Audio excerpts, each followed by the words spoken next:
Vamos a conversar sobre el paradigma de las finanzas conductuales. Este nuevo enfoque, esta nueva forma de mirarlo, implica estudiar profundamente cómo es que la conducta incide en la toma de decisiones económicas y financieras del inversionista, del humano que toma decisiones todos los días respecto a economía y finanzas. En este contexto hay, digamos, un cambio en la forma de mirarlo, porque los supuestos tradicionales dicen, y esto quizá genera complacencia académica, pero dicen que el inversionista tiene que ser racional a la hora de la toma de decisiones, y eso no es lo que en la realidad pasa. Lo que en realidad pasa, en la realidad sucede, es que el inversionista toma decisiones no necesariamente basados solamente digamos, en eventos racionales, en condiciones racionales, sino que hace uso mucho de sus emociones, de su ánimo, de su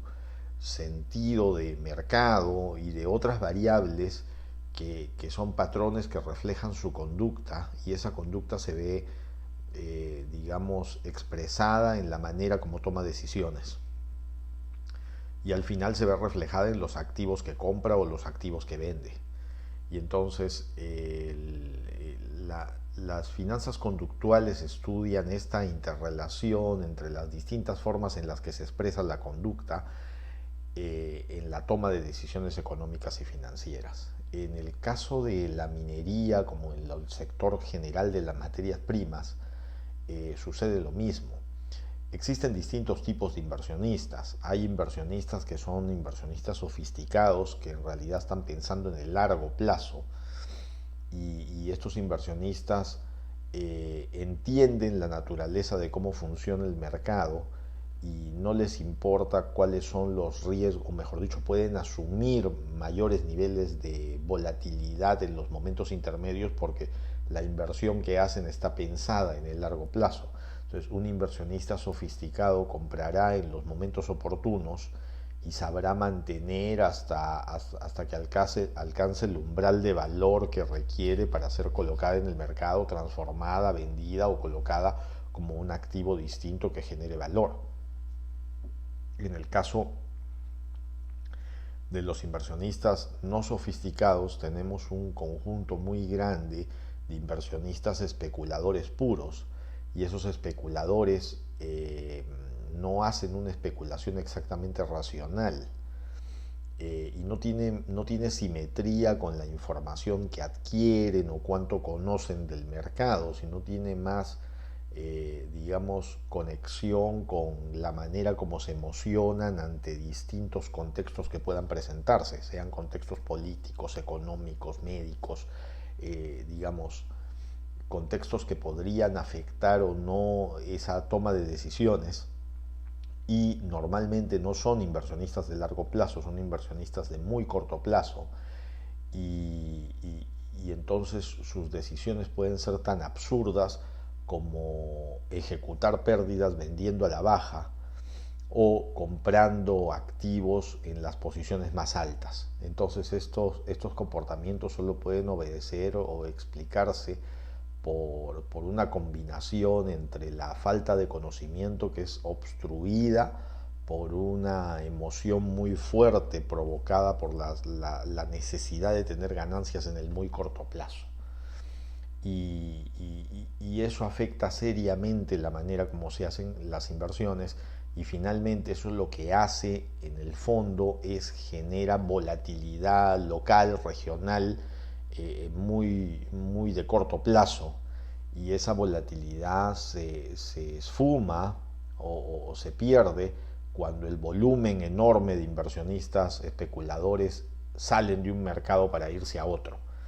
Y entonces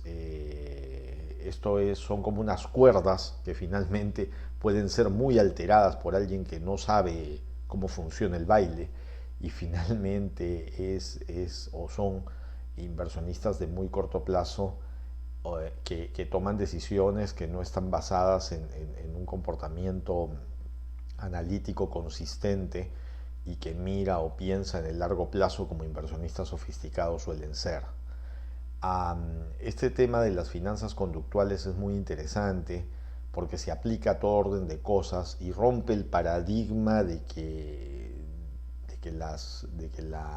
las finanzas tienen un comportamiento racional. También rompe el paradigma de que los precios pueden estar reflejando todo el valor. En realidad ese es un supuesto que podría académicamente ser muy cómodo, pero los precios no reflejan el valor. El valor está reflejado no por el precio, sino por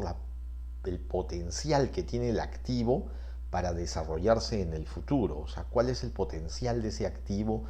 Ese potencial en términos de capital intelectual, capital económico y capital relacional combinados puede permitir llevar ese activo a un nuevo orden del valor. Entonces, ¿cuál es el verdadero valor que tienen los activos? El precio no refleja en valor. La toma de decisiones con respecto al precio frío es también un error que normalmente se conoce y digamos, sin embargo vemos que muchos inversionistas, especuladores, pues toman esto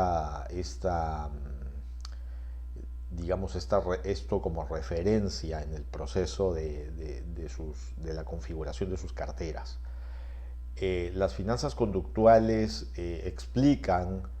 cómo esta combinación entre las distintas formas de expresarse del carácter y los distintos contextos que puedan afectarlo hace que se tomen decisiones que permitan digamos, asumir riesgos innecesarios, no calculados, y que permitan entrar en un paradigma de absoluta incertidumbre. Y la masa de inversionistas especuladores o el componente especulativo de los mercados tiene un peso tan grande que muchas veces tira el precio regular a la baja o lo sobreestima con precios muy altos que en realidad no reflejan el valor. A diferencia del inversionista sofisticado que estima cuál es el valor y invierte sobre los fundamentos de ese valor, porque la idea es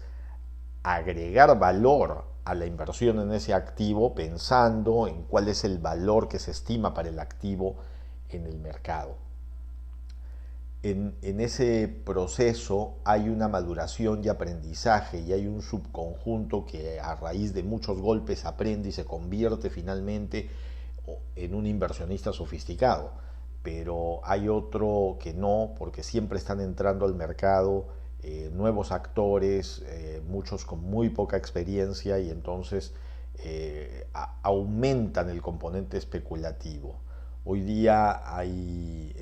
esto no es que se haya agudizado, se da en los distintos eventos del tiempo. Cuando los precios son altos hay un mareo en los precios y en los sistemas corporativos. Cuando los precios vienen a la baja hay grandes recortes, las compañías tratan de ajustarse